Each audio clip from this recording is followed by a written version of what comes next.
അല്ലേലും ആരോട് പറയാനാ? എന്റെ വാക്കിന് മാത്രം ഈ വീട്ടിൽ ഒരു വിലയില്ല. ആരോട് പറയാനാ? ആരോട് പറഞ്ഞിട്ട് എന്താ പ്രയോജനം? എന്താ? ഓ, മോക്കൊന്നും അറിയണ്ടല്ലോ. 24 മണിക്കൂർ ഇങ്ങനെ സോഫയിൽ ചാരി ഇരുന്ന് ഇങ്ങനെ ഫോണ് കുത്തി കുത്തി കുത്തി ഇരുന്നോ? എനിക്ക് ഇങ്ങനെ ഒരുത്തി ആണല്ലോ എനിക്ക് കിട്ടിയത്. ഇത്രയും ടെൻഷൻ എന്റെ ജീവിതത്തിൽ വരുന്നത്.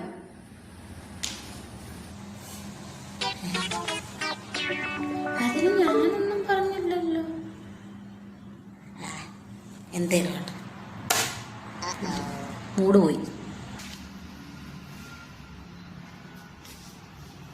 അതല്ലേ അങ്ങേരോട് കാർ പിടിപ്പിച്ചിട്ട് ഞാൻ എന്ത് കൊടുക്കാനാ? അതല്ലേ അപ്പനൊക്കെ ഒരു വഴിക്ക് പോകുമ്പോഴേ മക്കൾ ഇത് പ്രാർത്ഥിക്കണം. പ്രാർത്ഥനയില്ല, ദൈവവിചാരവും ഇല്ല, ഒന്നുമില്ല. പിന്നെ എങ്ങനെയാ വീട്ടിൽ ഓരോരുത്തർക്ക് ഓരോന്ന് വരാതിരിക്കുന്നത്? എനിക്ക് കിട്ടിയത് ഇങ്ങനെ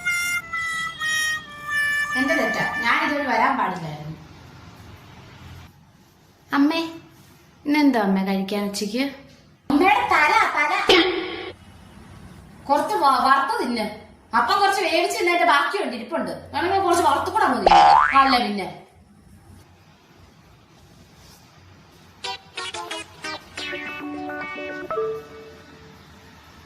വീട്ടിലെ പണി മുഴുവൻ ചെയ്യാൻ ഞാനുണ്ടല്ലോ, വേലക്കാരിയാണല്ലോ. ഒരു കൈസഹായത്തിന് മോളാട്ടെ അപ്പനാട്ടെ ഇല്ല.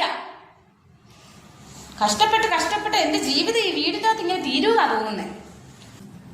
ഞാൻ സഹായിക്കാം അമ്മേ, ഞാൻ ചെയ്യാം. അയ്യോ തമ്പുരാട്ടി സഹായിക്കണ്ട, പോയിന്ന് പഠിക്കാൻ നോക്ക്. പഠിക്കാതിരിക്കാനുള്ള അടവ് സഹായത്തിന് വന്നേക്കുന്നു. അമ്മേ, കറിക്കുപ്പില്ല. കറിക്കുപ്പില്ലെങ്കിൽ നിന്നക്കടി. നിന്റെ അപ്പനോട് പറ കടലിൽ പോയി ഉപ്പ് വരാൻ. അങ്ങനെ ഇപ്പൊ എന്നെ ഉപ്പ് വെള്ളം കുടിപ്പിച്ചോണ്ടിരിക്കുവോ? നിങ്ങൾക്ക് നന്നായിട്ട്